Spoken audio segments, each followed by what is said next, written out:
Hi guys and welcome back to the channel Deepak Yadav Education. Welcome to the daily Hindu news and editorial analysis of 4th of December 2022. तो guys आज है तारीख 4 दिसंबर 2022 और है Sunday. देखेंगे आज के द हिंदू कंप्लीट न्यूज़पेपर को एनालाइज करेंगे। बट लेक्चर में आगे बढ़ने से पहले अगर आप लोगों को इस लेक्चर का पीडीएफ चाहिए तो क्या करना है, सबसे पहले डाउनलोड करना है टेलीग्राम, देन उसके बाद जाके सर्च बॉक्स में टाइप करना है Deepak Yadav education UPSC. As you can see guys आप लोगों को ये वाला चैनल मिल जाएगा, इस पर क्लिक करना और जाकर इस चैनल को ज्वाइन कर लेना। देखो अगर आप लोगों को इस तरीके से ये चैनल नहीं मिलता है तो नीचे डिस्क्रिप्शन बॉक्स में पीडीएफ लिंक के नाम से एक लिंक दिया गया है, जैसे आप उस पर क्लिक करोगे ये चैनल ऑटोमेटिकली ओपन हो जाएगा, इसको जाके ज्वाइन कर लेना। ज्वाइन करने से फ़ायदा क्या होगा, यहाँ पर डेली बेसिस पर लेक्चर का पीडीएफ मिल जाता है, डेली करंट अफेयर के वीडियो का पीडीएफ मिल जाता है और डेली बेसिस पर बहुत सारे डिजिटल नोट्स मिल जाते हैं। नाउ बढ़ते हैं आगे बढ़ने से पहले हमेशा की तरह हम लोग अपने लेक्चर को एक मैप के क्वेश्चन के साथ स्टार्ट करेंगे। तो आज आप सभी लोगों को मैप में जाकर देखना है सोमालिया को, काफ़ी ज़्यादा न्यूज़ में है तो उसको अच्छे से मैप में देखना। देन उसके बाद आकर नीचे कमेंट सेक्शन में टाइप करना, जिससे कि आप लोग इसको लंबे समय तक याद रख पाओगे।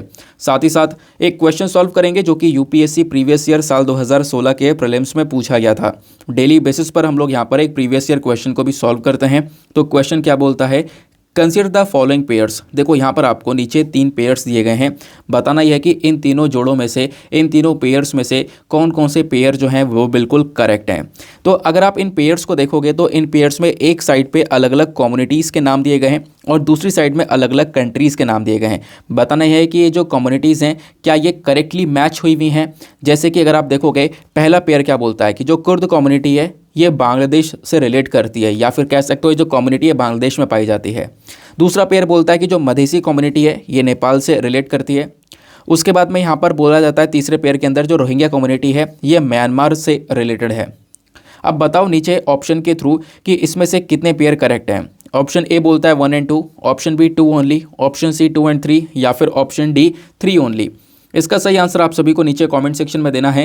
एटलीस्ट सभी को इसमें पार्टिसिपेट करना है, जैसे मैं आप लोगों से डेली बेसिस पर बोलता हूं। बाय द वे इसका जो करेक्ट आंसर है वो मैंने आपको टेलीग्राम पर प्रोवाइड करवा दिया है, वहां से भी चेकआउट कर सकते हो।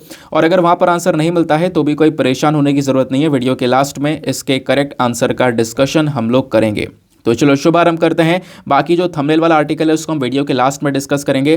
काफ़ी इंटरेस्टिंग चीज़ आपको जानने को मिलेंगी जो बेसिकली थंबनेल के पर्पस से आया है इस वीडियो के अंदर, तो वो वीडियो के लास्ट में जाकर उस आर्टिकल को कवर कर सकता है।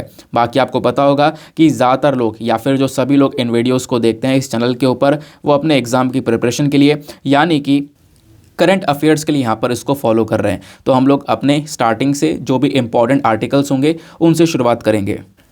सबसे पहला इंपॉर्टेंट आर्टिकल आपको देखने को मिलेगा ये वाला पिक्चर। अब इस पिक्चर में क्या खास बात है इसको समझते हैं। देखो कर्नाटका के अंदर एक ट्रेडिशन फॉलो किया जाता है जिसको हम लोग जानते हैं कंबाला के नाम से। तो ये यहाँ पर इस प्रकार से आपको ट्रेडिशन देखने को मिलेगा। कहाँ पे परफॉर्म किया जाता है, कर्नाटका में। कब से कब तक परफॉर्म किया जाता है, नवंबर से लेकर मार्च तक। तो ये कुछ महीने यहाँ पे लगातार इसको परफॉर्म किया जाता है, जिस वजह से यहाँ पर ये न्यूज़ में है और आपने इसके बारे में पता भी होना चाहिए। क्योंकि ये आर्टिकल आपका GS paper number 1 art and culture के पॉइंट ऑफ व्यू से बहुत ज़्यादा रेलिवेंट होने वाला है। वहाँ पे डेफिनेटली सवाल बन सकता है, जैसा एक बार मार्शल आर्ट को लेकर सवाल बन गया था, ठीक है ना। अभी रिसेंटली जलीकट्टू भी न्यूज़ में था, तो जलीकट्टू के बारे में मैंने आपको डिटेल से पढ़ा रखा है, प्रॉपर नोट्स प्रोवाइड करवा रखे हैं, आपको याद आ रहा होगा। आज हम लोग बात करने वाले हैं कंबाला के बारे में।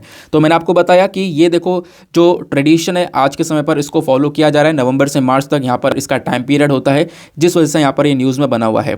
तो कंबाला एक ट्रेडिशनल बैफलो रेस है। यहाँ पे होता क्या है, देखो रहे होंगे आप स्टार्टिंग में कि दो भैंस हैं, ये 2 भैंस यहाँ पर इस रेस में दौड़ रही हैं। बेसिकली एक रेस है ये, इस रेस के अंदर 2 भैंस दौड़ रही हैं। इसके पीछे यहाँ पर एक व्यक्ति आपको दिख रहा होगा, जो व्यक्ति यहाँ पर इन भैंसों को कंट्रोल कर रहा है। कंट्रोल कर रहा है क्या मतलब है, यहाँ पे एक लगाम के माध्यम से आप देख पाओगे इन दोनों भैंसों को कंट्रोल किया जा रहा है। साथ ही साथ में इस व्यक्ति के हाथ में एक डंडा भी आपको दिख रहा होगा, जिससे यहाँ पर इन भैंसों को बीट करके यानी पीट करके भी यहाँ पर कंट्रोल किया जाता है। अब ये जो रेस है ये कहाँ पे होती है, ये जो रेस है आप कहोगे कर्नाटका में होती है, ठीक है, लेकिन ये दौड़ कहाँ पे रहे हैं, ये दौड़ रहे हैं बेसिकली जो पैडी फील्ड्स होता है, यानी कि जो धान के खेत होते हैं, है ना, धान के खेत में जो कीचड़ वगैरह भरी होती है वहाँ पर इस प्रकार से ये रेस करवाई जाती है। आपने इसके बारे में ध्यान रखना है। अब बात ये आती है क्या पूरे कर्नाटका में इस रेस को किया जाता है, ऐसा नहीं है। कर्नाटका के अंदर जो खासकर कोस्टल डिस्ट्रिक्ट्स है वहाँ पे इस ट्रेडिशन को फॉलो किया जाता है। कोस्टल डिस्ट्रिक्ट कौन कौन से, उडुपी और दक्षिण कन्नड़ा, आपको यहाँ पे ये 2 नाम देखने को मिल जाते हैं। आप देखोगे ट्रेडिशनली क्या होता है ना कि इन स्पोर्ट्स कह रहा हूँ, ये जो ट्रेडिशन है इसको स्पॉन्सर किया जाता है लोकल तुलु व लैंडलॉर्ड्स के थ्रू और लोकल हाउस होल्ड्स के थ्रू। यानी कि जिन कोस्टल डिस्ट्रिक्ट्स में इस पूरे ट्रेडिशन को फॉलो किया जा रहा है, वहाँ के जो लोग हैं, वहाँ के जो लैंडलॉर्ड्स हैं, वो इसको सपोर्ट भी करते हैं, वो यहाँ पर इस पूरे इवेंट को स्पॉन्सर भी करते हैं। तुलुवा पीपल यहाँ पर बेसिकली सदर्न इंडिया के ही नेटिव लोग देखने को मिलेंगे और वो लोग यहाँ पर तुलु भाषा का इस्तेमाल करते हैं, तुलु लैंग्वेज यहाँ पर वो लोग बोलते हैं। अब इस रेस के दौरान आप देखोगे, मैंने इसके बारे में बता ही दिया है कि किस प्रकार से इन दो भैंसों को कंट्रोल किया जा रहा है, एक लगाम के माध्यम से और साथ ही साथ में यहाँ पर बीट भी किया जाता है।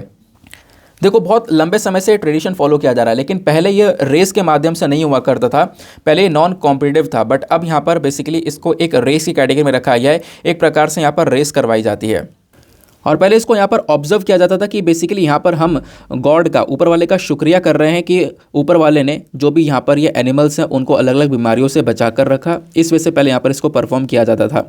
ये बात आपको ध्यान में रखनी है। अब कंबाला के बारे में आपने जो इंपॉर्टेंट चीज़ें थी वो तो यहाँ पर समझ ली, कहाँ पे परफॉर्म होता है, क्या क्या होता है इसके अंदर, है ना, ये चीज़ें कवर हो गई। अब बात आती है कुछ कंसर्न्स की। पता है इस कंबालों को लेकर कुछ चिंताएं व्यक्त करी गई हैं। वो चिंताएं क्या हैं? जो एनिमल एक्टिविस्ट्स हैं उन्होंने यहाँ पर इस स्पोर्ट को क्रिटिसाइज़ किया। उन्होंने बोला कि जो स्पोर्ट है ना, ये कहीं ना कहीं बहुत ज़्यादा आप कह सकते हो अत्याचार कर रहा है जानवरों के ऊपर। तो इस स्पोर्ट की आलोचना करते हुए उन्होंने बोला कि जो कंबाला है ये कहीं ना कहीं एनिमल्स के ऊपर क्रुएल्टी दिखा रहा है, एनिमल्स के ऊपर निर्दयता दिखा रहा है, ऐसा यहाँ पे बोला जा रहा है। और उनको यहाँ पर ज़बरदस्ती यहाँ पे मारा जा रहा है और मारने की वजह से यहाँ पर जो भैंसें ये लगातार दौड़ रही हैं, भैंस जो दौड़ रही है ना, डर के मारे दौड़ रही हैं। इस प्रकार से यहाँ पे काफ़ी सारे एनिमल एक्टिविस्ट का कहना है। उनके अकॉर्डिंग अगर हम लोग बात करें तो उन्होंने ये बोला कि हमारे पास में जो एनिमल्स को अत्याचार से बचाने के लिए एक एक्ट है, prevention of cruelty to animals act 1960। अभी इसके अंदर रिसेंटली अमेंडमेंट भी किया गया था, आपको याद आ रहा होगा, मैंने पढ़ाया भी था। तो इनका कहना यह है कि ये जो एक्ट है ना, जो कि एनिमल्स को अत्याचार से बचाता है, तो वो कहीं ना कहीं इस एक्ट का वॉयलेशन हो रहा है इस स्पोर्ट के माध्यम से। ऐसा भी यहाँ पर ढेर सारे जो एनिमल एक्टिविस्ट हैं उनका यहाँ पर कहना है कि इसमें हो क्या रहा है कि देखो ये जो एक्ट है ना, ये क्या करता है, ये जानवरों को बचाता है अननेसेसरी पेन से। उनके ऊपर जो निर्दयता दिखा रही है उससे यहाँ पर बचाया जाता है। बट ऐसा यहाँ पर आप देखोगे जैसा ये स्पोर्ट हो रहा है ना, तो कहीं ना कहीं जो स्पोर्ट है ये इस वाले एक्ट का वॉयलेशन कर रहा है, इसका हनन कर रहा है। फिर अब इस स्पोर्ट के बारे में थोड़ा सा बैकग्राउंड कवर करेंगे। बैकग्राउंड यहाँ पर यह है कि देखो सुप्रीम कोर्ट ने क्या किया, जो जलीकट्टू है, जलीकट्टू के बारे में आपने सुना होगा, जो कि तमिलनाडु के अंदर यहाँ पर इस स्पोर्ट को फॉलो किया जाता है। फिर उसके बाद में बुलक कार्ट रेसेस हो गई, फिर यहाँ पर कंबाला हो गया, जिसके बारे में अभी हमने चर्चा करी है। तो ये जो 3 प्रकार के अलग अलग इवेंट्स हैं, ये सुप्रीम कोर्ट ने 7 मई 2014 के जजमेंट के तहत इनको बैन कर दिया था। सुप्रीम कोर्ट ने इन तीनों ही इवेंट्स के ऊपर बैन लगा दिया था। सुप्रीम कोर्ट का कहना यह था कि कहीं ना कहीं इन तीनों के तीनों स्पोर्ट्स के अंदर जो जानवर हैं उनके ऊपर यहाँ पर अत्याचार हो रहा है, जानवर के ऊपर निर्दयता दिखाई जा रही है, जिसकी वजह से हमारे पास में जो एक एक्ट है, prevention of cruelty to animals act, इसका वॉयलेशन हो रहा है। दैट इज़ वाई हम इसके ऊपर बैन लगा रहे हैं। तो ये जो केस है, कुछ स्पोर्ट को लेकर जो केस है वो अभी भी चल रहा है, तो वो चीज़ हम लोग को देखने को मिलती है। हालांकि यहाँ पर जो कर्नाटका है, कर्नाटका के अंदर prevention of cruelty to animals, जो कर्नाटका अमेंडमेंट ऑर्डिनेंस था 2017 का, उन्होंने यहाँ पर आप कह सकते हो सुप्रीम कोर्ट ने भले ही 2014 में बैन लगा दिया हो, लेकिन उसके बावजूद भी जो कर्नाटका है, इन्होंने यहाँ पर अपने यहाँ पे जो prevention of cruelty to animals है, इसके अंदर यानी जो उनके पास में जो एक्ट है उसके अंदर कुछ चेंजेस करते हुए इन्होंने क्या किया, इस इवेंट को यहाँ पर ऑर्गेनाइज करने के लिए एक अप्रूवल दे दिया कि हाँ, हम लोग तो यहाँ पर इस इवेंट को फॉलो करने वाले हैं। ठीक है ना, तो वो चीज़ आपको यहाँ पर देखने को मिल रही है। तो इस आर्टिकल से क्या क्या ध्यान में रखना है, कंबाला के बारे में और जो एक्ट मैंने आपको बताया है उसके बारे में ध्यान रखना है, ये काफ़ी ज़्यादा न्यूज़ में है। नेक्स्ट आर्टिकल पर आते हैं। देखो यार, आज का हमारा जो सेशन है वो काफ़ी ज़्यादा शॉर्ट रहने वाला है, क्योंकि ज़्यादा आर्टिकल्स आज आए नहीं है, क्योंकि संडे में आर्टिकल्स आते नहीं हैं। बट साइंस एंड टेक काफ़ी इंपॉर्टेंट पेज होता है, तो साइंस एंड टेक और उसके बाद वाला जो फ्रीक्वेंट आस्क्ड क्वेश्चन वाला पेज है, दोनों इंपॉर्टेंट होता है। दोनों को हम लोग यहाँ पे हर संडे कवर भी करते हैं। तो अब दोनों को कवर करना होता है, इस वजह से जो छोटे छोटे आर्टिकल आगे पीछे के वो भी कवर कर लेते हैं। तो साइंस एंड टेक पर आज जो एक आर्टिकल आपको देखने को मिलेगा ये वाला है। जो काम का वो ये है, इसके नीचे वाला आर्टिकल बेकार है, ठीक है ना, इसको आप लोग यहाँ पर स्किप कर सकते हो। चाइना के अंदर जो कोविड-19 फैला है उसके बारे में डिस्कशन किया जा रहा है कि उसको सही से मैनेज नहीं कर पा रहा है, उसके बारे में चर्चा की जा रही है, उसको नहीं पढ़ना। इस वाले आर्टिकल को पढ़ो, ये आपको एग्जाम में बहुत हेल्प करेगा। यहाँ पर क्या बात की जा रही है, सॉल्ट इनटेक के बारे में। सभी लोग यहाँ पर नमक खाते हैं। अब जब नमक खाते हैं तो आज के समय पर ना कोई भी ऐसा मेजरमेंट नहीं, किसी को पता नहीं कि आप कितना नमक खा रहे हो, और वो जो नमक है वो बेसिकली यहाँ पर एक लिमिट से ज़्यादा क्रॉस हो रहा है। हालांकि यहाँ पे अलग अलग बॉडीज़ की या फिर WHO का रिकमेंडेशन देखें तो उन्होंने बहुत कम नमक रिकमेंड किया है डेली बेसिस पर। लेकिन आज के समय पर इंडिया के अंदर नमक डेली बेसिस पर बहुत ज़्यादा खाया जा रहा है, जिसकी वजह से बहुत सारी प्रॉब्लम्स हो सकती हैं इंसानों को, और बहुत सारी प्रॉब्लम्स हो भी रही हैं। वो चीज़ यहाँ पर इस आर्टिकल के अंदर बताई जा रही है। देखो हुआ क्या, एक रिसेंट स्टडी पब्लिश होती है कहाँ पर, journal of American college of cardiologist के अंदर। तो ये जो स्टडी पब्लिश हुई उसने ये दिखाया कि जो आज के समय पर ज़्यादातर हार्ट अटैक्स आ रहे हैं या हार्ट फेलियर हो रहा है या फिर स्ट्रोक हो रहे हैं लोगों को, वो बेसिकली हो रहा है क्योंकि लोगों ने अपने फूड के अंदर सॉल्ट इंटेक को बढ़ा दिया है, नमक वो ज़्यादा ले रहे हैं।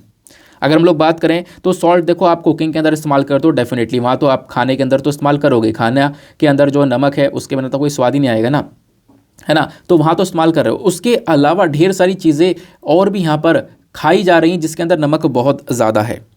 इनफैक्ट यहाँ पर एक और चीज़ बताई जाती है कि लगभग 1.76 लाख के आसपास कुछ पार्टिसिपेंट्स थे यूके के अंदर में।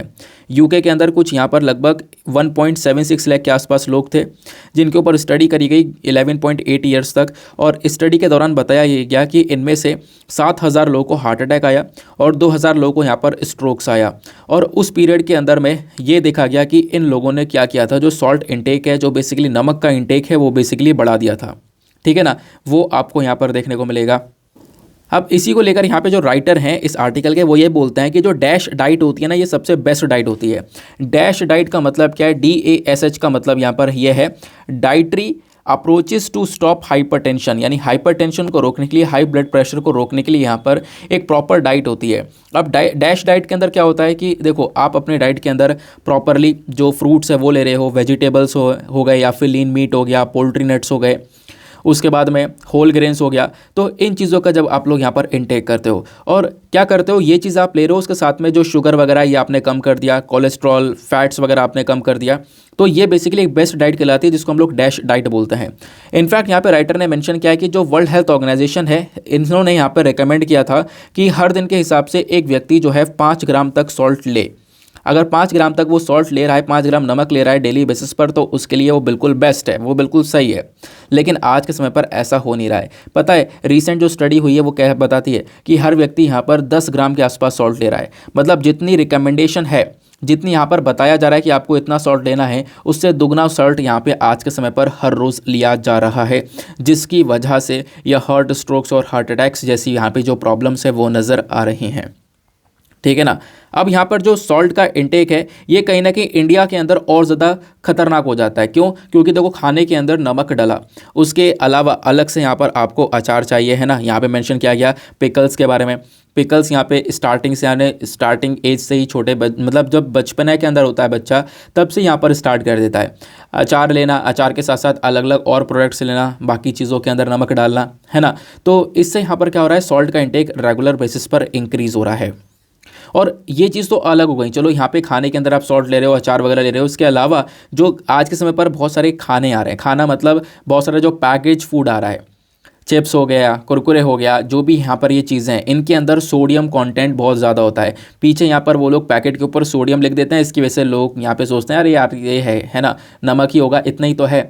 लेकिन उन्हें ये नहीं पता कि मतलब उनका एक मार्केटिंग लेवल है, उन्होंने यहाँ पर पीछे सोडियम लिखा है सॉल्ट की बजाय। सॉल्ट लिखा होता तो आपको पता चलता कि हाँ मुझे कितना सॉल्ट लेना है, इससे ज़्यादा सॉल्ट तो यहाँ पर एक पैकेट के अंदर से मिल रहा है। लेकिन वो लोग सोडियम लिखते हैं ताकि यहाँ पर आपको इतना अच्छे से पता ही ना चले, क्योंकि सोडियम के बारे में जानकारी लोगों को कम है। लेकिन जहाँ पे ये सोडियम लिखा हुआ होता है ना, तो आप एक बात यहाँ पे ध्यान ये रखना कि अगर सोडियम लिखा हुआ है कि हाँ भाई इसमें इतना ग्राम सोडियम है, इतना ग्राम सोडियम है, तो ध्यान रखना कि 1 ग्राम जो सोडियम है वो 2.5 ग्राम ऑफ सॉल्ट के बराबर होता है। तो ये चीज़ यहाँ पे ध्यान में रखनी है, 1 ग्राम सोडियम 2.5 ग्राम सॉल्ट के बराबर होता है। तो पीछे यहाँ पे आप देखोगे काफ़ी सारे जो प्रोडक्ट्स होते हैं उसके ऊपर सोडियम लिख दिया जाता है सॉल्ट के बजाय, है ना, कि ताकि लोगों को यहाँ पर इसके बारे में पता ही ना चले इतना कि 1 ग्राम सोडियम है। अरे भाई 1 ग्राम सोडियम के अंदर 2.5 ग्राम सॉल्ट आ रहा है, और हमारा यहाँ पे पर डे के हिसाब से कितना होना चाहिए, 5 ग्राम के आसपास सॉल्ट होना चाहिए, वो यहाँ पर बताया जा रहा है कि WHO ने इसके बेसिस पर यहाँ पर एक रिकमेंडेशन दिया है। तो सॉल्ट का एक सब्स्टिट्यूट आपको यहाँ पर लेना होगा, यानी कि आप नमक खा रहे हो उसका एक सब्स्टिट्यूट ले लो, कोई दूसरी चीज़ यहाँ पर उसके बजाय कंजम्पशन कर सकते हो, ताकि आपको आपकी जो हेल्थ है बेसिकली वो यहाँ पर मेंटेन रहे। वो चीज़ यहाँ पर इस आर्टिकल में बताई जा रही है। ठीक है ना। तो इस आर्टिकल को आप लोग जीएस पेपर नंबर 2 हेल्थ से भी लिंक कर सकते हो। ये तो एनालिसिस हमने समझा कि आखिरकार करंट इशू में क्या चल रहा है। अब थोड़ा सा बैकग्राउंड डेटा भी कवर कर लेते हैं। देखो मैं आपको एक चीज़ बता दूं, विश्वास करना कि जो सॉल्ट सेक्टर है ना, वो अभी यहाँ पर लगभग मैंने आपको 8 जुलाई को पढ़ाया था, 17 जुलाई को पढ़ाया था, 6 जून को पढ़ाया था। तो सॉल्ट सेक्टर भी रिसेंटली न्यूज़ में था। क्यों? क्योंकि इस सेक्टर के अंदर ढेर सारे क्राइसिस देखने को मिले थे। आपको याद आ रहा होगा, है ना, बवाल चल रहा था सॉल्ट सेक्टर को लेकर जून के महीने में। तो हमने इस चीज़ को वहाँ पर कवर किया था। तो इसी वजह से यहाँ पर आपको सॉल्ट सेक्टर के बारे में भी अच्छे से पढ़ लेना है। आज फिर यहाँ पर एक आर्टिकल आ चुका है। तो थोड़ा सा मैं आपको सॉल्ट सेक्टर के बारे में बताता हूँ कि आखिरकार ये जो नमक वाला सेक्टर है कहाँ पर स्टैंड करता है भारत के अंदर। इंडिया की जो रैंक है ना, वो तीसरे नंबर पर आती है in the production of salt in the world. यानी कि पूरे दुनिया भर में अगर हम लोग बात करें तो नंबर 1 पर है अमेरिका, और नंबर 2 पर है चाइना, और नंबर 3 पर आता है इंडिया। किस मामले में? जो नमक है उसके उत्पादन के मामले में, नमक के प्रोडक्शन के मामले में। ये बात क्लियर हो गई। दूसरे पॉइंट को देखो कि जो यहाँ पे इंडिया के अंदर नमक का उत्पादन हो रहा है, जो भी प्रोडक्शन हो रहा है, इसमें से 70% हम लोग सी सॉल्ट बनाते हैं। सी सॉल्ट यानी जो समुद्र के पानी से जो सॉल्ट बन रहा है उसकी बात यहाँ पर की जा रही है। अब सॉल्ट की जो मैन्युफैक्चरिंग है, ऑब्वियस सी बात है, समुद्र के किनारे की जाएगी। तो हमारे पास में ढेर सारे ऐसे राज्य हैं जो कि बिल्कुल समुद्र के किनारे हैं। वहीं पर सबसे ज़्यादा यहाँ पे क्या होता है, सॉल्ट की मैन्युफैक्चरिंग की जाती है।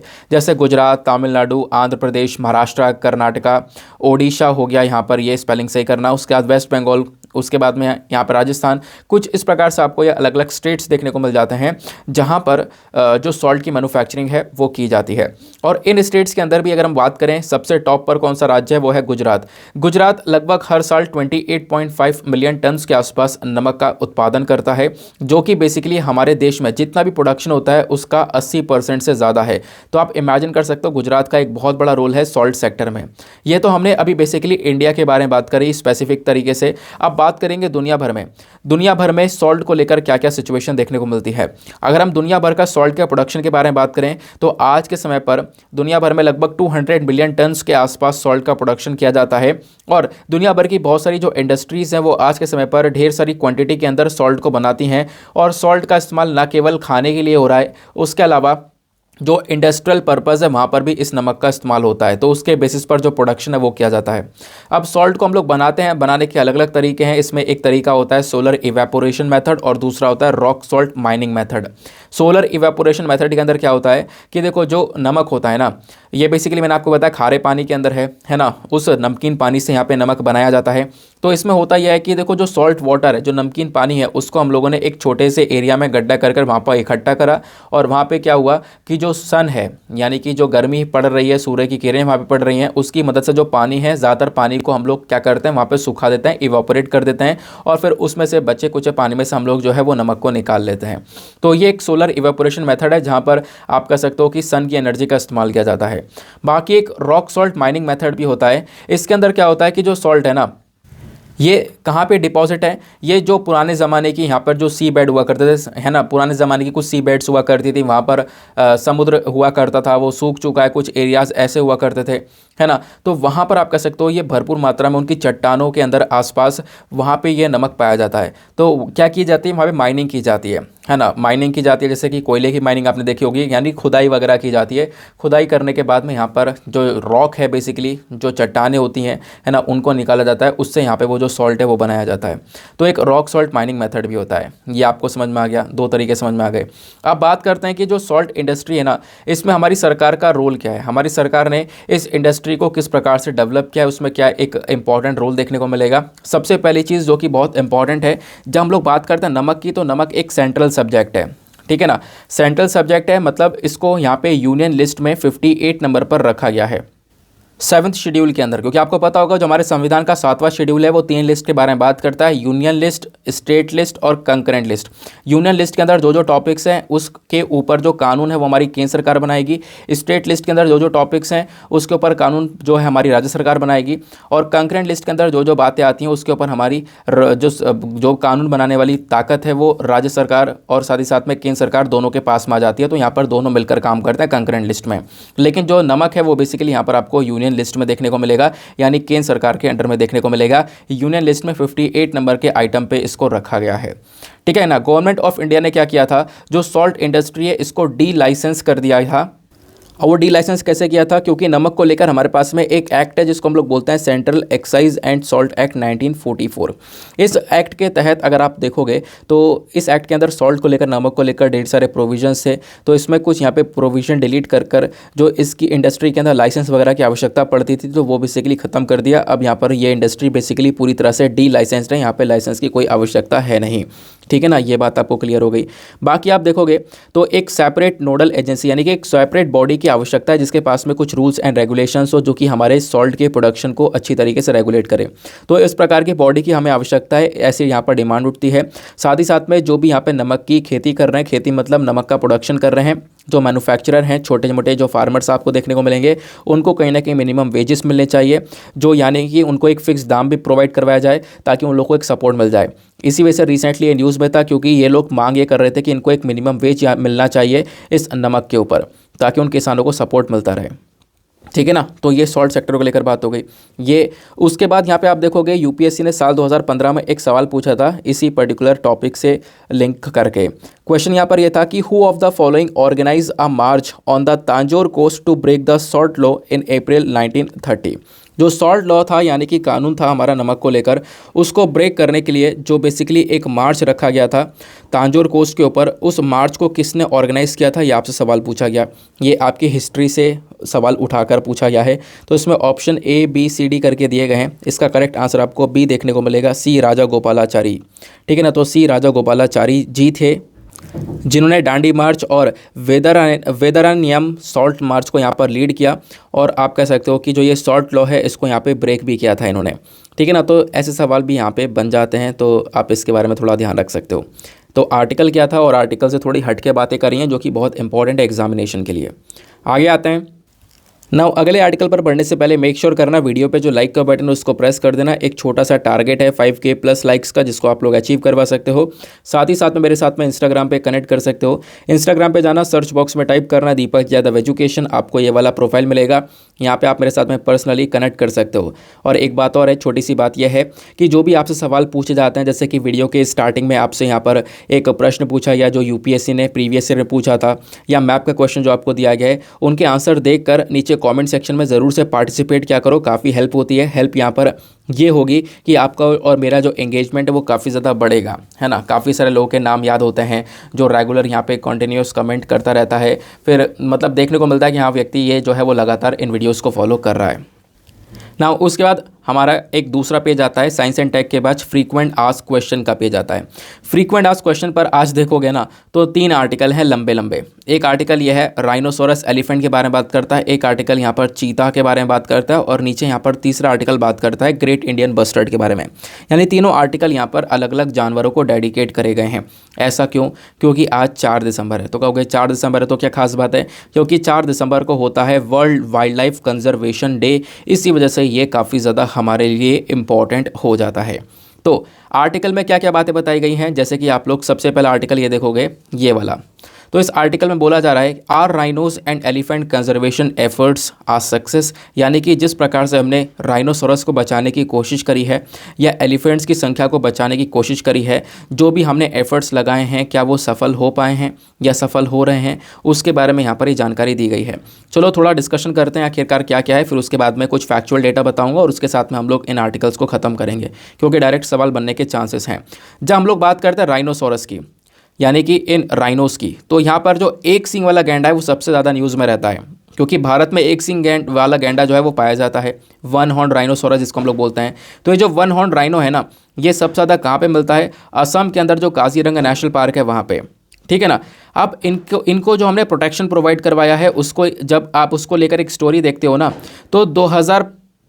तो काजीरंगा नेशनल पार्क जो कि असम है, यहाँ पर राइनोस की एक सक्सेसफुल स्टोरी रही है। बहुत लंबे समय से यहाँ पर आप देखोगे तो एक प्रोटेक्शन इन राइनोस को प्रोवाइड करवाया गया है। स्टार्टिंग में ये राइनोस थोड़े से कम हुआ करते थे, लेकिन आज के समय पर इनकी संख्या बहुत ज़्यादा बढ़ गई है, ऐसा आप कह सकते हो। अब यहाँ पे राइटर ने मेंशन किया है कि राइनो की पॉपुलेशन के बारे में। राइनो की जो संख्या है वो कहाँ पर स्टैंड करती है? जो पॉपुलेशन है वन हॉर्न राइनो की, वो आपको स्टार्टिंग में यानी कि 1905 की अगर मैं बात करूँ तो 1905 में ये पॉपुलेशन लगभग 1 दर्जन के आसपास यानी कि 12 के आसपास राइनो हुआ करते थे। लेकिन अब जो 2022 वाली लेटेस्ट रिपोर्ट है, ये तो मैंने आपको 1905 की बात बताई थी कि 1905 में कितने दर्जन? 1 दर्जन के आसपास यहाँ पे जो राइनो है वो देखने को मिला करते थे। लेकिन अब 2022 की जो रिपोर्ट आई है, स्टेट ऑफ राइनो रिपोर्ट 2022, इसने ये बताया काजीरंगा के अंदर इन वन हॉर्न राइनो की जो संख्या है वो लगभग 2613 पहुँच गई है। तो राइनो की जो बचाने की हमारी स्टोरी है वो कहीं ना कहीं सक्सेसफुल साबित हुई है।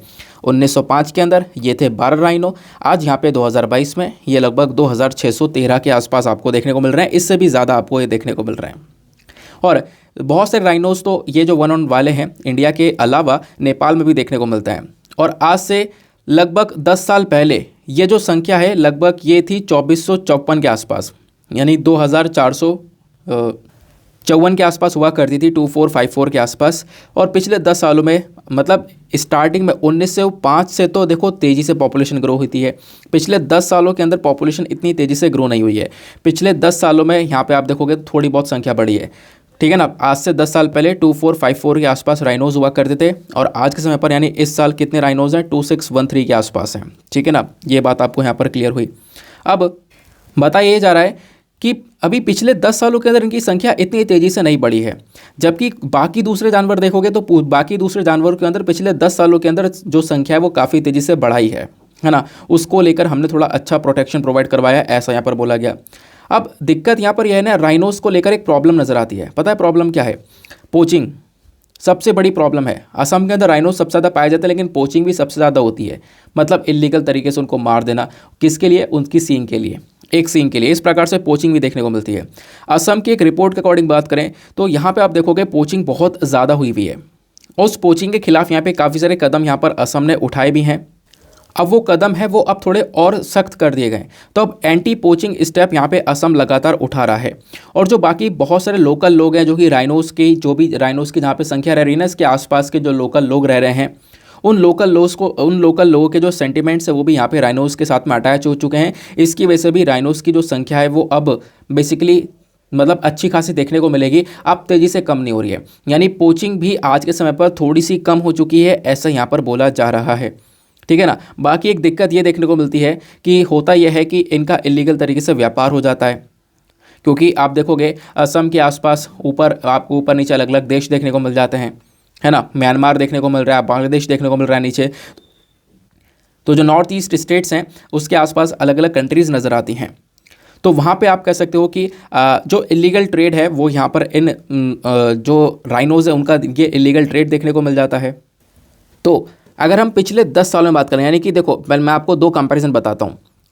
1905 से 2022 तक राइनोज़ की जो संख्या है वो बहुत तेज़ी से इंक्रीज़ हुई, इसको हमने समझ लिया। लेकिन 2012 से जब पिछले 10 साल देखोगे, 2022 यानी आज से आप पिछले 10 साल देखोगे तो इस समय पर इस टाइम पीरियड के अंदर पॉपुलेशन बहुत धीरे धीरे ग्रो हुई है। तो आप कहोगे धीरे धीरे ग्रो हुई है, उसके पीछे का रीज़न है पोचिंग वगैरह होना, हंटिंग वगैरह होना, ये आपने बताया, ठीक है। तो पोचिंग वगैरह तो हो रही है, लेकिन पोचिंग से खतरनाक एक और चीज़ हो रही है। वो क्या है कि जहाँ पर राइनोस मिलते हैं ना, वहाँ पे कुछ खतरनाक प्लांट्स की प्रजातियाँ ग्रो हो जाती हैं। कुछ खतरनाक प्लांट्स की प्रजातियाँ जब ग्रो हो जाती हैं उस एरिया के अंदर, तो वो जो स्पीशीज़ हैं वो बहुत तेज़ी से बढ़ने लगती हैं। और बढ़ने के बाद यहाँ पे क्या होता है, वो पूरा का पूरा एरिया ग्रैब कर लेती हैं, पूरा हैबिटेट ग्रैब कर लेती हैं, जिसकी वजह से यहाँ पर आप कह सकते हो कि एक बहुत बड़ा खतरा पहुँच रहा है यहाँ पर राइनोस को। तो पिछले 10 सालों में ये भी एक दिक्कत देखने को मिली है कि कुछ बाहर की कुछ नई नई प्लांट्स की यानी पेड़ पौधों की प्रजाति आ गई हैं जो कि बहुत खतरनाक भी और बहुत तेज़ी से फैल रही हैं। तो राइनो का जो हैबिटेट है बेसिकली, यानी जहाँ पे राइनो रहता है वो जगह भी यहाँ पे कम हुई है, ऐसा यहाँ पे बताया गया। तो ये बात आपको क्लियर हो गई, पॉपुलेशन के बारे में आपने समझ लिया। अब बात करते हैं जो ये एलिफेंट्स है इसके बारे में। एलिफेंट्स की बात करेंगे, देखो भारत आज के समय पर आप कह सकते हो होम है एशियन एलिफेंट का। एलिफेंट्स की बात करेंगे तो आपको एक प्रकार का एशियन एलिफेंट देखने को मिलता है, एक अफ्रीकन एलिफेंट देखने को मिलता है। तो भारत के अंदर जो मिलते हैं वो एशियन एलिफेंट्स है।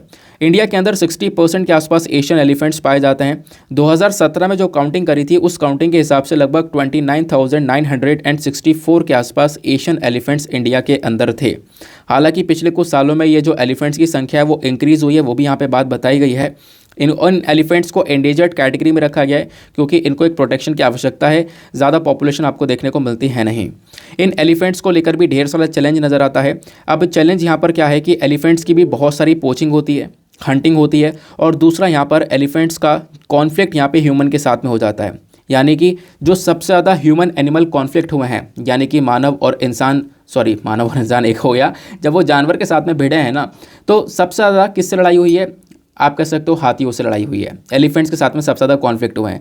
जैसे मान लो यहाँ पर कहीं पर जंगल में वो हाथी रह रहा है, अब वो जैसे तैसे उस जंगल से निकला, किसी के खेत में घुस गया, अब वो जो फार्मर है उस खेत को बचाएगा, है ना, कि उसकी फसल बर्बाद ना हो जाए, उसकी वजह से वो जानवर और इंसान दोनों भिड़ जाएंगे।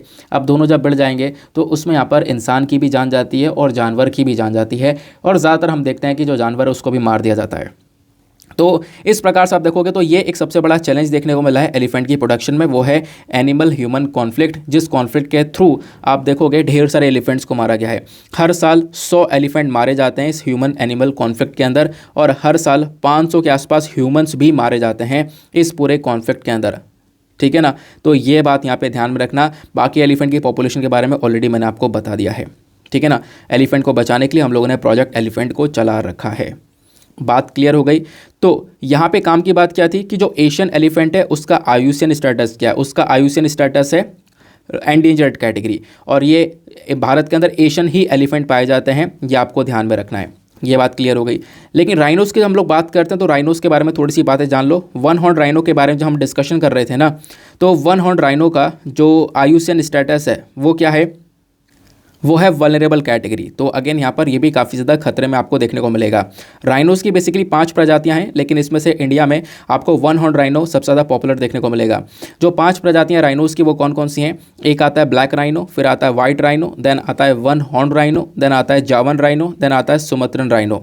ठीक है ना, लेकिन जो ग्रेट वन हॉर्न राइनो है केवल और केवल यही वाला राइनो भारत के अंदर पाया जाता है। इसको हम लोग इंडियन राइनो के नाम से भी जानते हैं। इन 5 प्रजातियों में सबसे बड़ी प्रजाति ये वन हॉर्न राइनो वाली है। इसका आयुसियन स्टेटस वल्नरेबल है, ये मैंने आपको यहाँ पर बता दिया। यही चीज़ आपसे एग्जामिनेशन में पूछी जाएगी। आर्टिकल कंप्लीट हुआ। नेक्स्ट आर्टिकल पर आते हैं। बिल्कुल सिमिलर चीज़ यहाँ पर चीता के बारे में बातचीत की गई है। ठीक है ना, आप देखोगे इंडिया में चीता बहुत समय पहले ही यहाँ पर ख़त्म हो चुके थे, विलुप्त हो चुकी थी, क्योंकि इतनी ज़्यादा हंटिंग की गई चीता की, इतना ज़्यादा यहाँ पर इनको मारा गया, इतनी ज़्यादा यहाँ पर इनकी पोचिंग की गई कि जिसकी वजह से इनकी प्रजाति पूरी तरह से ख़त्म हो गई थी। आज से कई साल पहले की बात की जा रही है। ठीक है ना, आज से 50-60 साल पहले यहाँ पर ये चीता ख़त्म हो चुके थे। लेकिन आप कहोगे अब तो इंडिया में है चीता। हाँ, क्यों? क्योंकि हम लोगों ने अफ्रीका से मंगाए हैं, है ना। अफ्रीका में खासकर नामीबिया से हमने रिसेंटली कुछ चीता को मंगाया है, जो कि आज के समय पर मध्य प्रदेश के अंदर कुनो नेशनल पार्क के अंदर देखने को मिलते हैं। ये पिक्चर भी वहीं का है, ये वही चीता है जिसको अफ्रीका से मंगाया गया। कुनो नेशनल पार्क का ये पिक्चर आपको देखने को मिलेगा।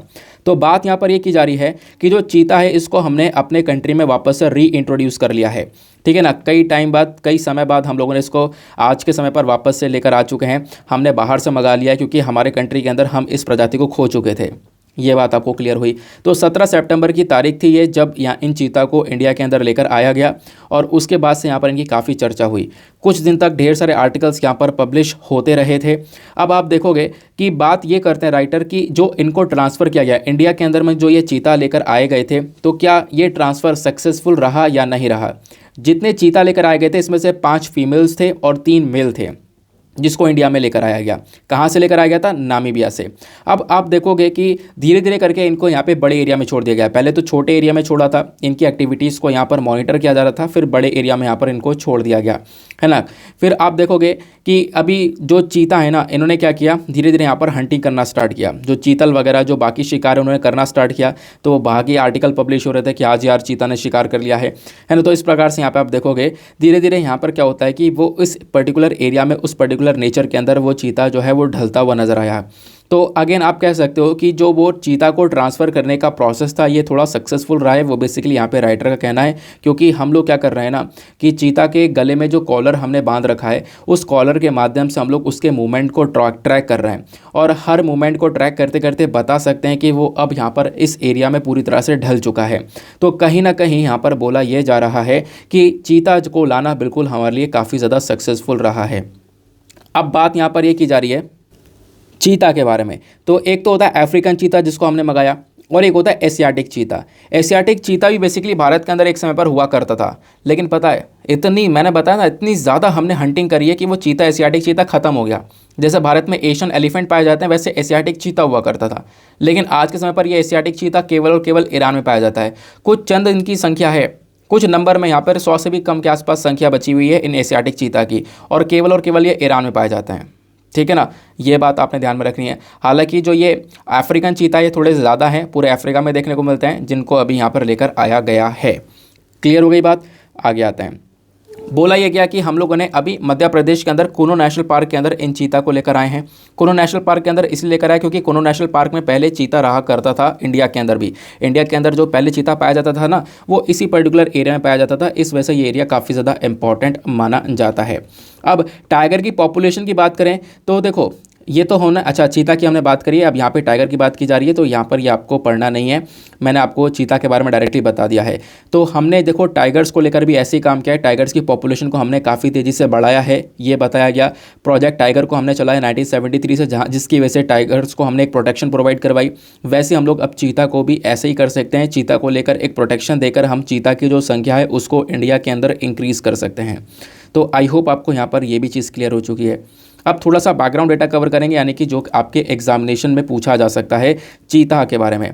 तो चीता के बारे में बात करेंगे तो जैसे कि हमने अभी इंडिया के अंदर कौन सा चीता मंगाया है, ये मंगाया है अफ्रीकन चीता, ठीक है ना। और आखिरी बार भारत के अंदर जो चीता है वो कब देखा गया था, छत्तीसगढ़ के अंदर 1947 में देखा गया था। और फिर उसके बाद में 1952 में 1952 में ही हम लोगों ने क्या किया, चीता को एक्सटिंक्ट डिक्लेयर कर दिया, यानी कि हमने इसको एक विलुप्त प्रजाति घोषित कर दी। ये प्रजाति जो है पूरी तरह से ख़त्म हो चुकी है। चीता बहुत पुराने ज़माने की एक जंगली कैट की प्रजाति देखने को मिलेगी, क्योंकि जो चीता, टाइगर, उसके बाद में लेपर्ड है ना, ये जितनी भी चीज़ें हैं, जैगुआर, ये सब के सब किस में आते हैं, ये सब यहाँ पर बिल्ली, जंगली बिल्ली की कैटेगरी के अंदर आते हैं। तो जंगली बिल्ली की कैटेगरी में आप देखोगे तो चीता एक बहुत पुरानी प्रजाति ये देखने को मिलती है, आज से लगभग 5 मिलियन साल पुरानी प्रजाति है, जिसको हम लोग मायोसीन एरा बोलते हैं। ये जो चीता है ना, ये दुनिया का सबसे तेज़ दौड़ने वाला मैमल है, जो कि अफ्रीका और एशिया के अंदर रहता है। बात करेंगे अफ्रीकन चीता की, तो अफ्रीकन चीता का साइंटिफिक नेम है एसिनोनिक्स जुबैटस, ठीक है ना। फिर उसके बाद में यही वाला चीता हम लोगों ने क्या किया है, अभी के समय पर इंडिया के अंदर मंगाया है। इनकी तो जो स्किन है थोड़ी सी ब्राउनिश और गोल्डन कलर की देखने को मिलती है, और एशियाटिक चीता से थोड़े से मोटे और तगड़े होते हैं ये अफ्रीकन वाले चीता, जो कि अभी हमने मंगाए हैं। पूरे अफ्रीकन कॉन्टिनेंट के अंदर हज़ारों की नंबर में ये अफ्रीकन चीता देखने को मिलते हैं, और इसी वजह से इसको IUCN लिस्ट में वल्नरेबल कैटेगरी में रखा गया है, और साइट्स में अपेंडिक्स 1 में रखा गया है, और वाइल्ड लाइफ प्रोटेक्शन एक्ट में शेड्यूल 2 के अंदर इसको रखा गया है, ठीक है ना। फिर उसके बाद में बात करते हैं एशियाटिक चीता की। तो एशियाटिक चीता जो कि एशिया में पाया जाता है, इसका साइंटिफिक नेम है एसिनोनिक्स जुबैटस वेनेटिकस। अब एशियाटिक चीता केवल और केवल ईरान में ही देखने को मिलता है, ठीक है ना। अब इसके बारे में बताया गया तो ईरान के अंदर आप देखोगे 100 से भी कम इनकी संख्या बची हुई है, इसी वजह से इसको क्रिटिकली इंडेंजर्ड कैटेगरी में रखा गया। क्रिटिकली इंडेंजर्ड कैटेगरी का मतलब है कि देखो ये प्रजाति खत्म होने वाली है पूरी तरह से, और अगर यहाँ पर इन 100 संख्या भी खत्म हो जाए तो आप कह सकते हो उसको एक्सटिंक्ट डिक्लेयर कर दिया जाएगा, यानी कि एक विलुप्त प्रजाति डिक्लेयर कर दी जाएगी, ठीक है ना। तो ये बात आपने यहाँ पर ध्यान में रखनी है चीता को लेकर। क्लियर हो गया, जहाँ से सवाल बनने के चांसेस हैं। बाकी ये कुछ बीच में डेटा दिया गया है, ये डेटा वो है जिन जिन जानवरों की इस साल डेथ हुई है उसके बारे में चर्चा की गई है। तो कहोगे जानवरों की तो डेथ होती रहती है, लेकिन ये जानवर वो हैं जिनकी सबसे ज़्यादा चर्चा हुई थी, ठीक है ना। अब सबसे ज़्यादा चर्चा हुई थी, इसका मतलब क्या है, एक एग्जाम्पल बताता हूँ। आपने आज से कुछ महीने पहले, लगभग अप्रैल की बात थी, अप्रैल के महीने में हमने आर्टिकल कवर किया है। 16 अप्रैल का आप न्यूज़पेपर एनालिसिस देख सकते हो, वहाँ पे मैंने थंबनेल ही एग्जैक्टली लगा रखा है, ठीक है ना, कि ये मॉनिटर लेजर्ड न्यूज़ में था। मॉनिटर लेजर्ड एक छिपकली न्यूज़ में थी। छिपकली न्यूज़ में यहाँ पर क्यों थी, ये न्यूज़ में इसलिए थी क्योंकि वहाँ पर क्या हुआ, कुछ लोगों ने मिलकर, महाराष्ट्र के कुछ लोग थे जिन्होंने मिलकर यहाँ पर क्या किया, इस छिपकली का रेप किया था, जिसकी वजह से यहाँ पर छिपकली न्यूज़ में थी। तो कुछ यहाँ पर ये यादगार एनिमल्स जिनकी मृत्यु हुई है उसके बारे में यहाँ पर बताया गया है, ठीक है ना। तो ये याद रखने की ज़रूरत नहीं है आपको, लेकिन जिसके बारे में चर्चा की है तो मैंने आपको इसके बारे में बता दिया। बाकी नेक्स्ट आर्टिकल, अगले आर्टिकल में हम लोग ग्रेट इंडियन बस्टर्ड के बारे में डिस्कशन करने वाले हैं। हालांकि इसके बारे में पिछले कुछ टाइम से हम लोग लगातार चर्चा कर रहे हैं। तो अभी जो GIB यानी ग्रेट इंडियन बस्टर्ड है, इसको भी यहाँ पर एक प्रोटेक्शन देने के बारे में चर्चा की जा रही है, ठीक है ना। तो चर्चा इसलिए भी इसके ऊपर की जा रही है क्योंकि हाल ही में ये न्यूज़ बना हुआ था। सुप्रीम कोर्ट ने यहाँ पर इसको लेकर एक इनिशिएटिव की मांग करी है कि जैसे प्रोजेक्ट टाइगर है, वैसे यहाँ पर इस ग्रेट इंडियन बस्टर्ड को प्रोटेक्ट करने के लिए एक प्रोजेक्ट लेकर आया जाए, क्योंकि इनकी संख्या भी लगातार कम हो चुकी है। कुछ स्टेट्स के अंदर बहुत ना के बराबर संख्या बची है। तो ग्रेट इंडियन बस्टर्ड बेसिकली यहाँ पर आपको एक बर्ड की प्रजाति देखने को मिलती है। अब डायरेक्टली मैं इसके बारे में बताता हूँ। देखो यहाँ पर रिसेंटली एक न्यूज़ भी एनबी निकल कर आती है कि गुजरात के अंदर एक समय पर ढेर सारी ग्रेट इंडियन बस्टर्ड्स पाई जाती थी और आज के समय पर केवल और केवल 4 फीमेल ग्रेट इंडियन बस्टर्ड्स बची हैं, ऐसा बताया गया।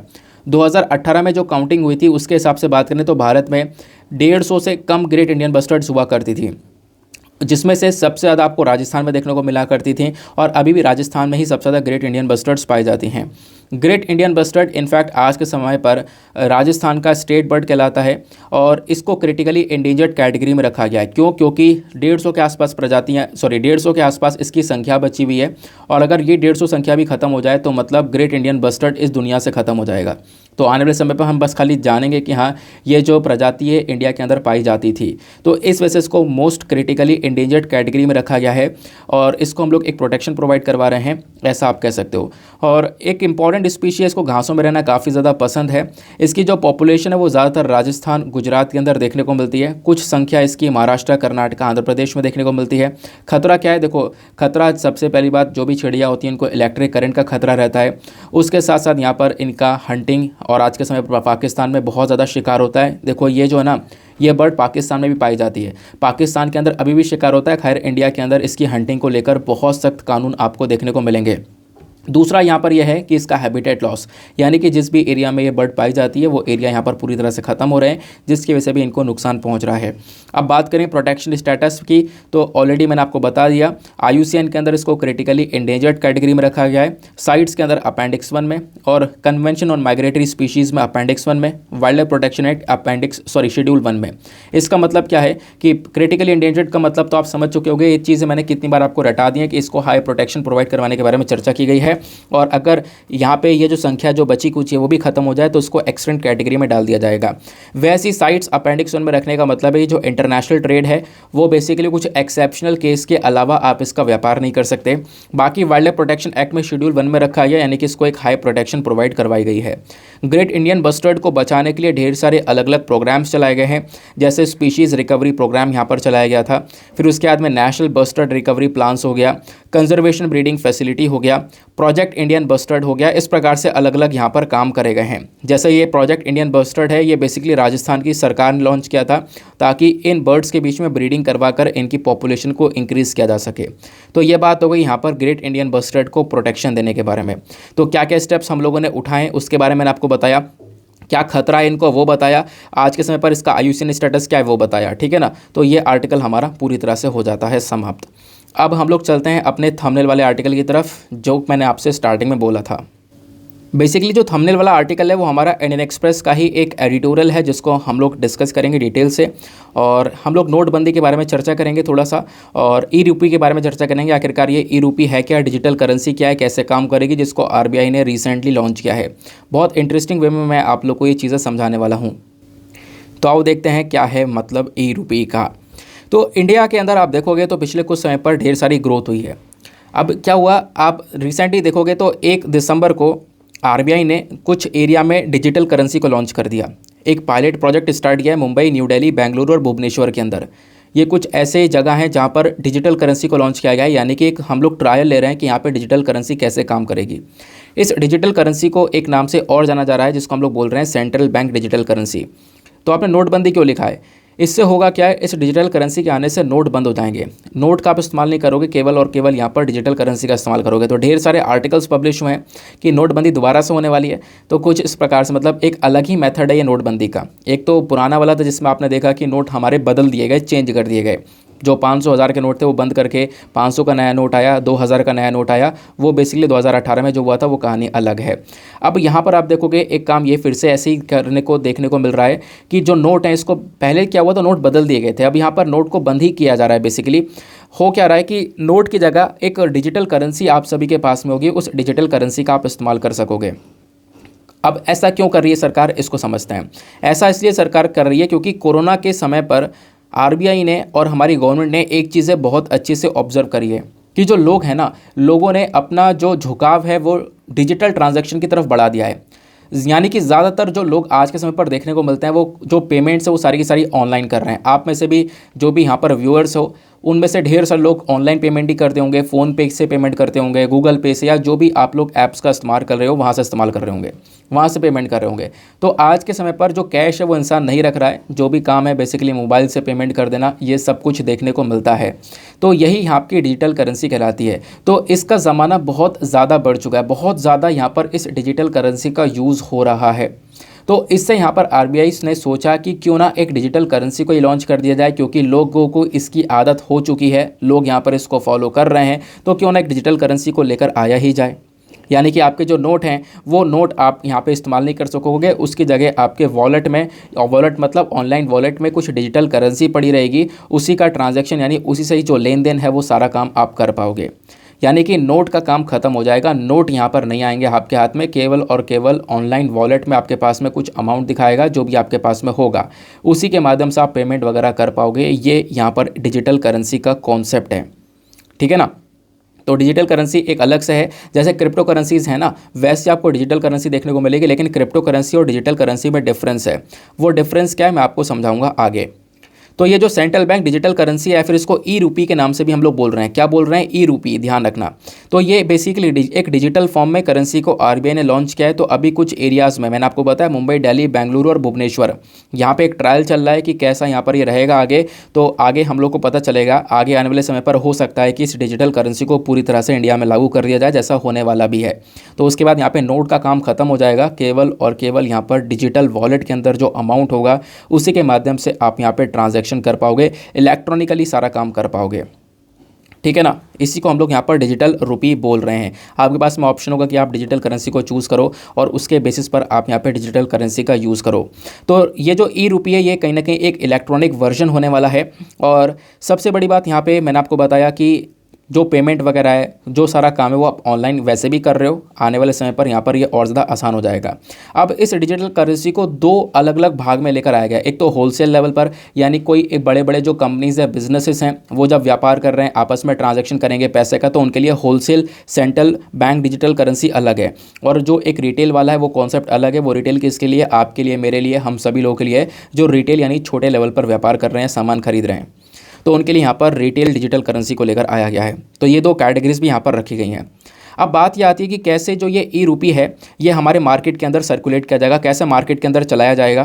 तो ये जो ई रुपी है ना, जैसे कि आपके पास में पेपर करेंसी हुआ करती थी, नोट हुआ करता था या कॉइन हुआ करते थे, बिल्कुल उसी नंबर का जो अमाउंट है वो आपके मोबाइल में रहेगा, आपके वॉलेट में, ऑनलाइन वॉलेट में रहेगा, ठीक है ना। यानी कि जो बैंक वगैरह वो आपको ये फैसिलिटीज़ प्रोवाइड करवाएंगे। देखो आने वाले समय पर हो सकता है कि जो बैंक है इनकी प्रॉब्लम्स और ज़्यादा बढ़ जाएं। क्यों?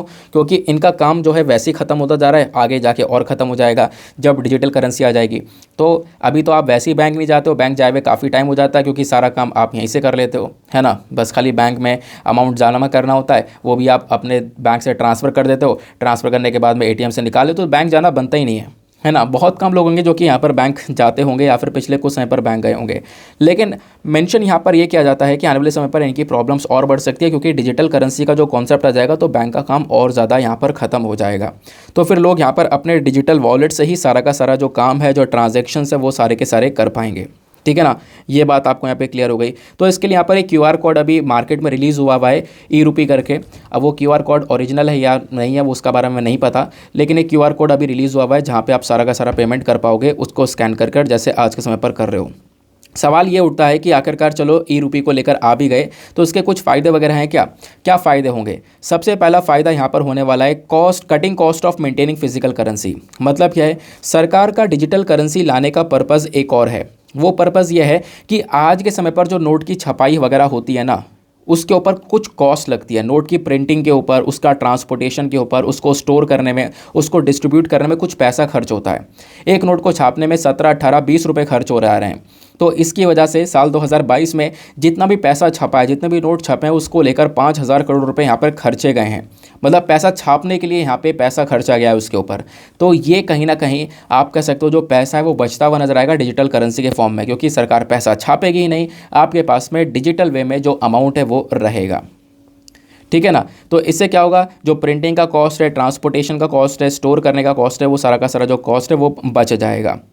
दूसरा फ़ायदा रेगुलर इंटरमीडिएशन, यानी कि देखो क्रिप्टो करेंसी में क्या होता है ना, क्रिप्टो करेंसी में तो खैर आपके ऊपर कोई नहीं है। जैसे कि क्रिप्टो करेंसी के अंदर आप अगर ट्रेड कर रहे हो तो वहाँ पे उसके ऊपर उसको रेगुलेट करने वाला है ना, उसके ऊपर कोई इसका बॉडी नहीं बैठी हुई है जो कि आपको कंट्रोल कर रही हो। क्रिप्टो करेंसी बेसिकली पूरी तरह से इंडिपेंडेंट तरीके से काम करती है, लेकिन डिजिटल करेंसी के ऊपर एक बॉडी बैठी होगी, जैसे वो है आरबीआई। अभी के समय पर सारे बैंकों का बाप बैठा हुआ है रिजर्व बैंक ऑफ इंडिया, वैसे यहाँ पर अभी जब डिजिटल करेंसी आएगी तो डिजिटल करेंसी को रेगुलेट कर रहा होगा reserve bank of India. Reserve bank of India के अंडर में सारी चीज़ें काम कर रही होंगी, ठीक है ना। क्रिप्टो में ऐसा नहीं होता है, क्रिप्टो में यहाँ पर किसी का भी कंट्रोल नहीं होता, ये आपको पता होगा।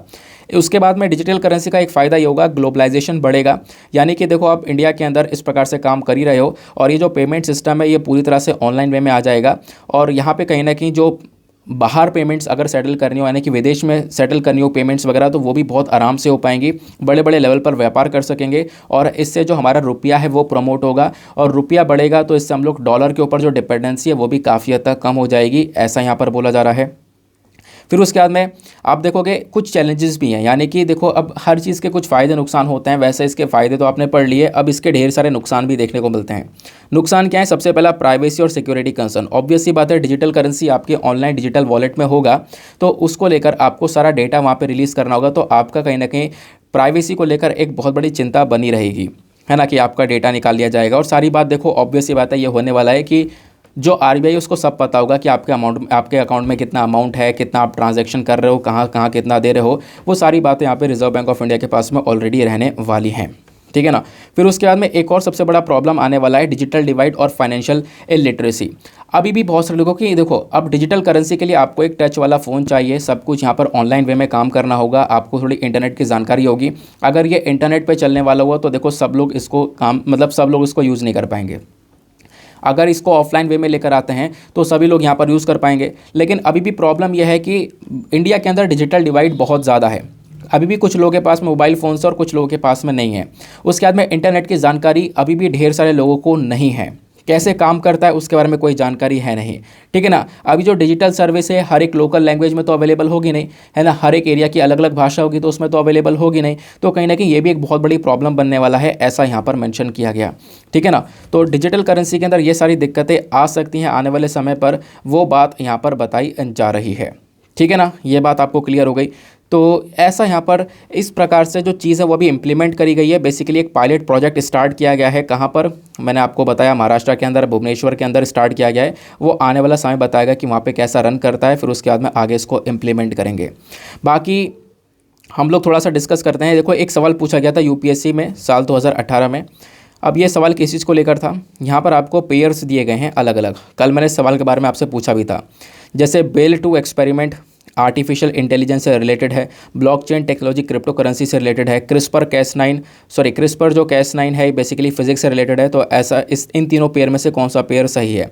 इन तीनों पेयर में से केवल दूसरा पेयर सही है। ब्लॉकचेन टेक्नोलॉजी जो है वो क्रिप्टो करेंसी से रिलेटेड आपको देखने को मिलेगी, ठीक है ना। और यहाँ पे जो डिजिटल करेंसी है ना, इसके अंदर भी हम लोग ब्लॉकचेन टेक्नोलॉजी का इस्तेमाल करने वाले हैं ताकि आपको एक सिक्योरिटी जो है वो प्रोवाइड करवाई जाए, ऐसा यहाँ पर आप कह सकते हो कि ताकि आपका जो पैसा है वो थोड़ा सुरक्षित रहे, उसके लिए यहाँ पर एक ब्लॉकचेन टेक्नोलॉजी का इस्तेमाल करने वाले हैं। तो बेसिकली नोड का काम खत्म कर सारा का सारा जो काम है वो ऑनलाइन वे में स्टार्ट होने वाला है। एक ऑनलाइन करेंसी, एक डिजिटल करेंसी आपके वॉलेट में रहने वाली है। एक डिजिटल करेंसी होगी जिसके थ्रू आप यहाँ पर व्यापार कर पाओगे, नोट का काम यहाँ पर नहीं रहेगा, ऐसा आप कह सकते हो। इससे क्या फ़ायदा होगा, क्या नुकसान होगा, वो मैंने अभी आपको यहाँ पर समझाया।